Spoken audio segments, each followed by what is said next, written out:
Hi, welcome to another episode of Kitschy Cookery. Today on Kitschy Cookery we are making yakisoba. Yeah, which is fried noodles. Yum. It's going to be really tasty and I'm looking forward to sharing that with you and a few stories too.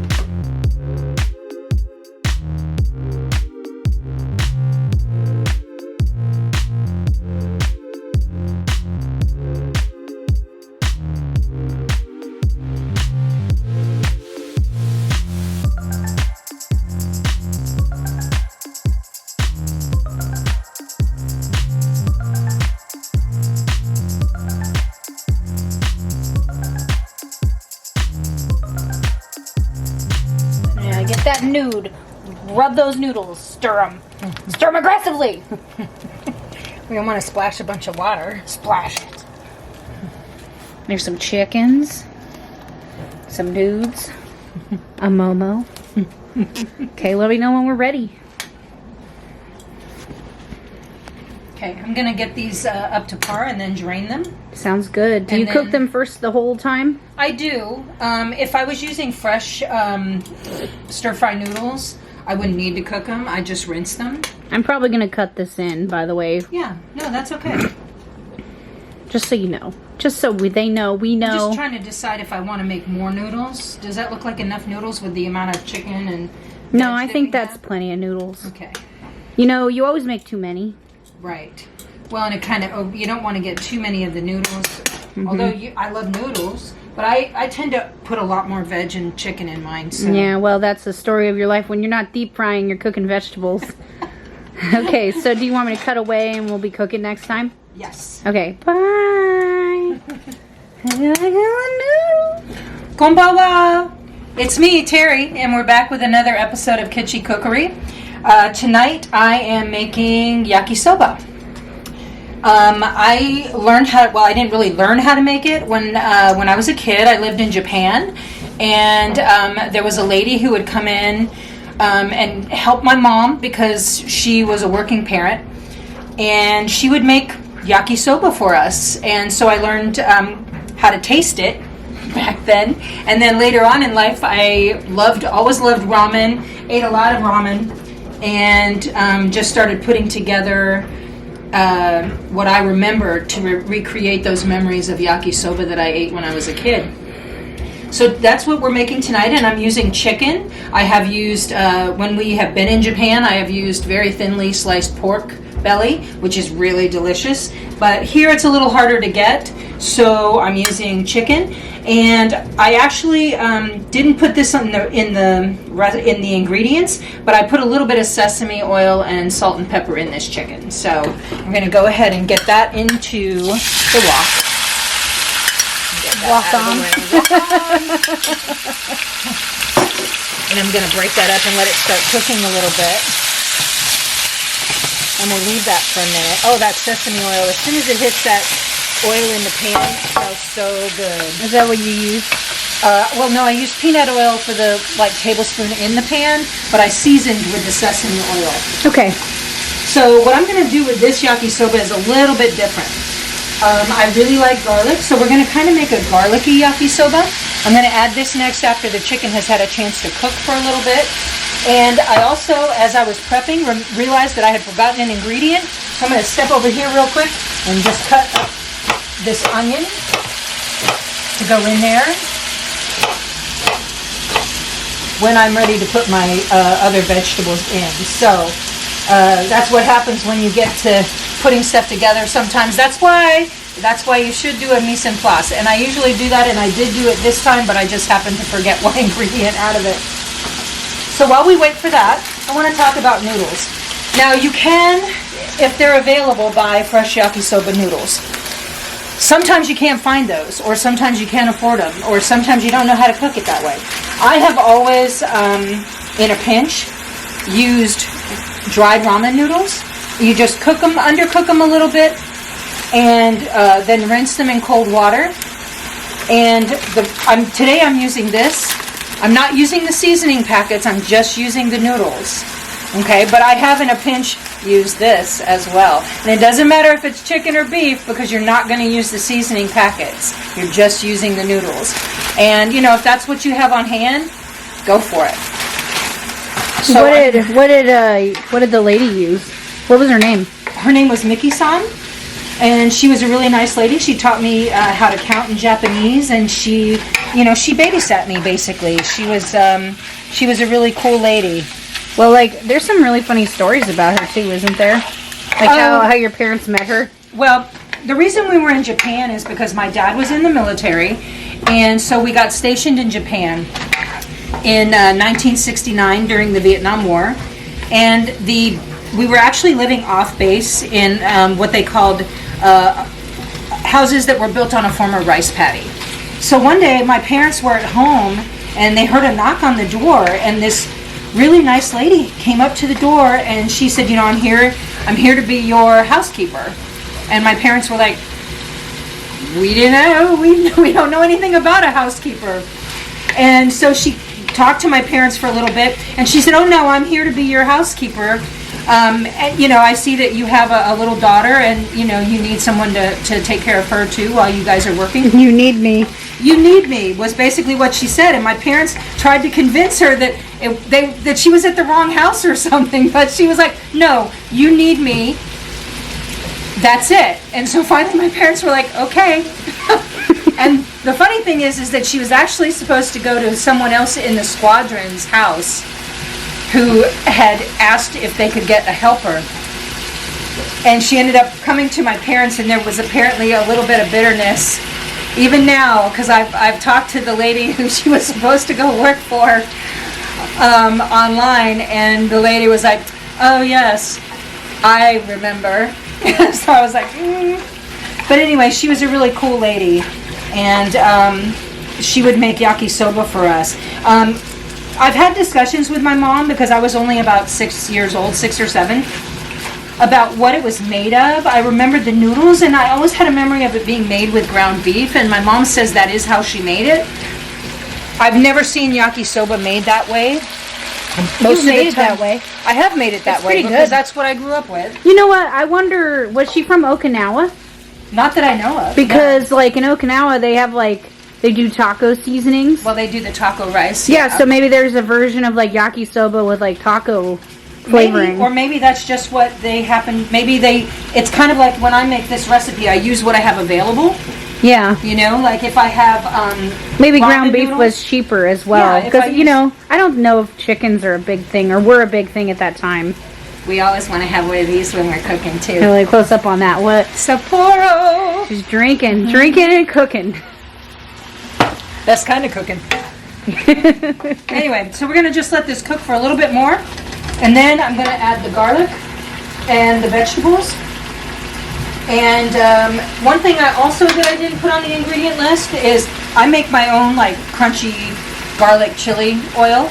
And we like stuff spicy, so we're going to add some of that to the yakisoba. Thanks for introducing it to us, Clint. Yeah, thanks, Clint.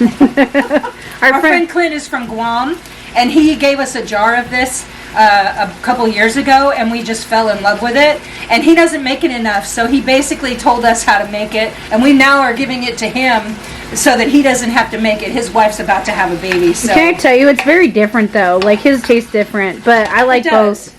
Both are really good. Mm-hmm. But that's what food's about, is an exchanging knowledge. Exactly. And food is love. Yep, it is. You know? And it's a way to experience other cultures and other people and what they eat. And share. And share those kinds of things, you know? So, you know, I don't think, like, it's funny because we've talked about, you and I have had extensive conversations about cultural appropriation. Right. And I feel like as long as you honor where the food came from, and you cook it well, and you share it with others, and there's love, that, you know, it's not about that. Right. It's only about that when there's, like, an unevenness. Well, if you like the food, but you cannot accept the culture that it comes from, then we have a problem. Exactly. You know? You like bao bun, but you don't agree with people who make them, then you shouldn't be eating them. Yeah, or you're perpetuating hate crimes against Asian people. Or even Mexicans, you know, like tacos. Yeah. You know, you're going to talk about loving tacos, but then you're going to treat people in a negative way, then don't eat tacos. Just get the heck out of here. Yeah.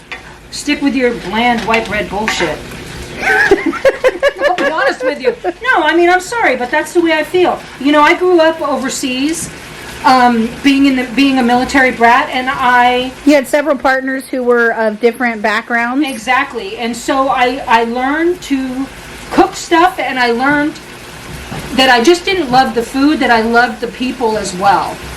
Exactly. And so, you know, if you can't do that, then don't come up on me talking about how much you love tacos if you're talking shit about migrant workers who are picking your damn food. And exactly. That's just the way it is. Exactly. You know? So I put the garlic in. Went back to cooking for a minute. You know what though? You know it's funny because a lot of people are like, well, you guys get political sometimes. And I'm like, yeah, because food is political. It is. People are political. Mm-hmm. You know, don't come at me with eating tacos and you don't like Mexicans. Exactly. Because that's where tacos are from. Well, and you know what? We hear a lot of talk about food and memory. And I have been very lucky that a lot of the foods that I love and that I've learned to cook and been taught to cook by people from those cultures are foods that are tied to memories to me of my life at that particular moment in time. You know? Yeah, teary now. I know. It's the garlic. It's the onions. It's because you were talking about Booger and Tia Donna, huh? Well, yeah. In the last video. Yeah. But I mean, even going back to like going to East LA with your dad and his family, you know, that was a unique experience for me. Well, and that'll never happen again because I mean, it's always changing. Right. That was a moment in time. Well, you know. And also a way to see how other people live. Going to your grandmother's house in Boyle Heights, always had a pot of beans on the stove and tortillas available. If you got hungry, you went and ate. You know what I mean? It was about food. And I see some parallels in that with some of my family memories, like when we went back to the South, which I never thought I would say, for someone's wedding. And we went to see my great aunt, my grandmother's sister. My grandmother had passed away. And the first thing she said as when we walked in the door is, "Are you hungry? Because I've got all this food on the stove." And guess what? It was beans. Yeah, beans. Black-eyed peas to be exact. You know, so it's like... Actually, I think it was butter beans. It's like we're all the same, but we all have beans on the stove, right? You know? So, okay, so this is... You see how that's dried up a little bit from the liquid? Yeah, it soaked it up. Yeah, so now I'm going to go ahead and I'm going to add the onion. Ooh. In there. And then I'm going to also just go ahead and add... I've got cabbage, carrot, red bell pepper, and green onion. And those are all going to go in as well. Yum. This is very simple, isn't it? It is very simple. Very quick. So let me grab this. And then we're just going to stir fry this. Whoa! Whoa, vegetables. Yeah. I tend to get a little wild with my stir fry. You did look at that carrot and then... Oh no! Was there anything on the floor? Well, I'm not picking it up. Well, no, I was going to film it, but it's gone. It's gone. It's dead to us now. What happened to the carrot? I picked it up. Did you put it back in? I did. Well, it's on the stove. It's not like, you know. Stove carrots. Stove carrots. So we're going to cook this for a few minutes more. But anyway, you know, my memories of Japan are good ones. And that's one of the reasons why we've been back several times. Because I feel, you know, I went there at a formative time in my life. And I grew to love the culture as a kid. And going back, nothing has changed my mind about that since. And the food is amazing. It is amazing. It's like, I think they have some of the best food in the world in Japan. Yep, and the people are amazing too. So, you know, it's a wonderful place. If you get a chance to go there, I would highly recommend it. Except not. I don't want more people to go there. You don't want it to get too expensive. Well, no, it's not even expense. I don't want people to ruin it. You know. You know, it's funny because we've been all over the world. But, like, I think Japan is one of the most magical places we've been. Yeah, I agree. You know, like, remember we were at a Starbucks drinking coffee in Tokyo, and we look out the window, and there's an old man on, like, an old 1950s bike with a basket, and he's got 2 rabbits in the basket. We got bunnies. And we were like, we got bunnies. So we went, Laura ran out there to check out his bunnies, and he was so proud. And they did tricks. They did tricks. Yeah. And I was just like, this would never happen anywhere else in the world. This is like magical. He was like a magical, like mystery man with magical bunnies. Exactly. You know, I've never none of that. That would never happen in the U.S. No. Well, let's talk about that other experience we had. We were staying in a neighborhood, and so we were looking. We had seen a sign for like a. I guess you'd call it, you know, it's not really politically correct now to say tiki bar, but it was like a Hawaiian themed bar or something like Polynesian themed. And so we wanted to go and check it out and have a drink. So in Japan, a lot of things are like underground, kind of. So we went down these stairs, and there were a couple different doors. And the place that we wanted to go was not open. So we started to go back up the stairs, and then we saw that the last door was to another little sort of, you know, if you've ever seen movies or videos of Japan, they have these little tiny like restaurant areas. Bars, restaurants. Yeah. Holes in so the anyway, wall. we saw the door, and it looked like they were open, so we started to go in, and we opened the door, and there were probably 5 or 6 people in there, and we were like, oh, we don't know if we want to go in, and the guy behind the counter was like, no, come on in. So we went in, and we sat down, and, you know, we didn't really speak much Japanese, and they didn't speak much English, but we started kind of communicating. They thought Hunter was my brother. That was the funny part. That was kind of weird. You know why we initially went in there? Because we were looking for this tiki bar, and they had a hibiscus flower on the door. Right. And I said, hey, Mom, there's a penis flower. We should go in there. That's true. And you were like, no, I don't think so. Like, there's no sign on the door. It was just like a hibiscus flower. Right. And we went in, and like we got to sing karaoke. We got taco we rice. didn't even sing karaoke. There was karaoke. Let me finish my story. Okay. Let me finish my story. You're running away with me. It was here. karaoke. It was not karaoke. The gentleman was playing a samisen. We like all had drinks, and we were talking, and I was talking to his wife who ran the restaurant with him. And by talking, I mean sort of like just communicating. And I said, you know, I used to live. They were telling us, they showed us a magazine, and they were like, you know, we are from Okinawa. And I was like, oh my God, I used to live in Okinawa. You know, at the Air Force Base. Oh my God. And the lady was like, Cadena? And I was like, yes. Oh my God, Okinawa. Anyway, so you sound like a Valley girl. I'm sorry. Oh my God. Anyway, I was super excited. And so we bonded. And then the gentleman brought out his samisen, and they started singing Okinawan folk songs.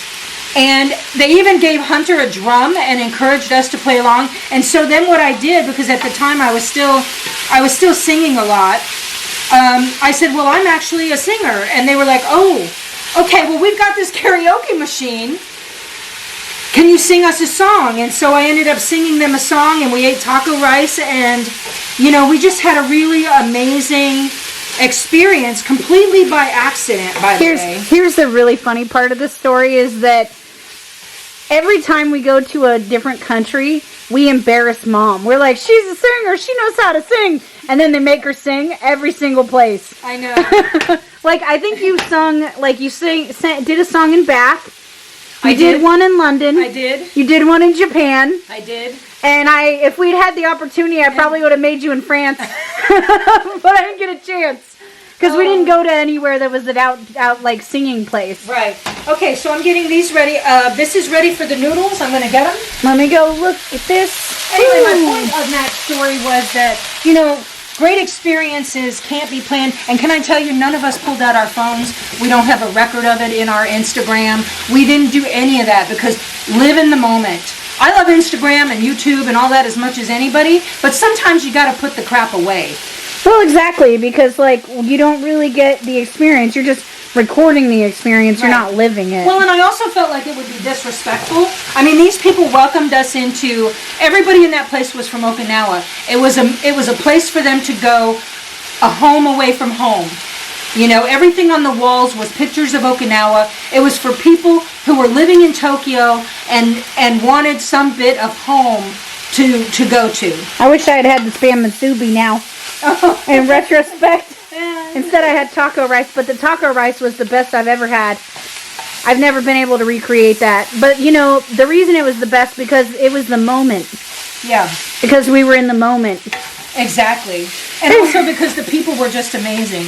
Well, and I think it was exciting because it's like, oh, look at these weird people that just showed up. This is weird. Yeah. This is not the normal weekday Do you want to take a picture of this real quick before I put the sauce in? So here we go. We got it all stirring in together. Dropping stuff out of the pan. You mean film it, not picture. Sorry. Picture, film, you know. Terminology, what is hats are hats, right? Yep. Oh, it looks so good. Smells really good too. Smells really good. The garlic. What are you doing? You just Well, you know, normally I wouldn't put that much garlic in, but we had some garlic fried rice that I made the other night. And oh my God, that crap was the bomb. That crap it wasn't crap, it was the bomb. The bomb. Where did you see that recipe? I actually think I saw it. Was it one cookbook? Just one cookbook, yes. Yeah. And I will put. I'm going to put her link on there because I'm actually. This is yakisoba sauce, and I actually got the recipe from just one cookbook, and so I will be posting a link to her site as well. You can buy yakisoba sauce already made, but it is. Can I tell you? It's like 4 ingredients: sugar, soy, oyster sauce, Worcester sauce. I'm trying to think if there was anything else. Love. Love. I think that was it, actually. And then you just mix it together. It's really simple. Okay, next up. Chili oil. Woo-wee. I told Clint he needs to sell this. I'm actually gonna... You think that's too much? No. Put it in. Oh, you're putting it in? I'm gonna put it in the sauce, yeah. And then I can just stir it together. Oh. Okay. It wouldn't typically be a spicy We like dish, spicy in this but family. I'm gonna go ahead and add that in and then start tossing. I love spicy. Yes, stir it up. Ooh. Yeah, oh look at it, it's getting nice and brown. That's the thing about fried rice and like yakisoba, people don't understand. The noodles are white. The rice is white. Yeah. It's the sauce that makes it brown and fried looking. Exactly. Ooh. I didn't know that. I just thought it was brown rice That smells really good. when I first started making it. Mm-hmm. Oh, it looks so good. Yeah. Okay. It's about done, right? It is. I'm going to turn off the heat. Yeah, you turn off that. There we go. And voila. Would Now you could also like sprinkle a little bit of sesame seeds on this. Maybe I'll do that. Ooh, she got it. Got it. Bam. Prettiness. Get it. Brrr. I like sesame seeds anyway. You're going to do it again. Ooh. Bam! Okay, Emerald. All right. Is he even still around? Maybe. Maybe. I don't think he does TV anymore. Okay, so we are good to go. I'm going to plate this up and we'll take a look at it and give it a little taste test. Sounds good to me. We'll be Yeah. back. Okay, so today we made yakisoba and now I get to try it.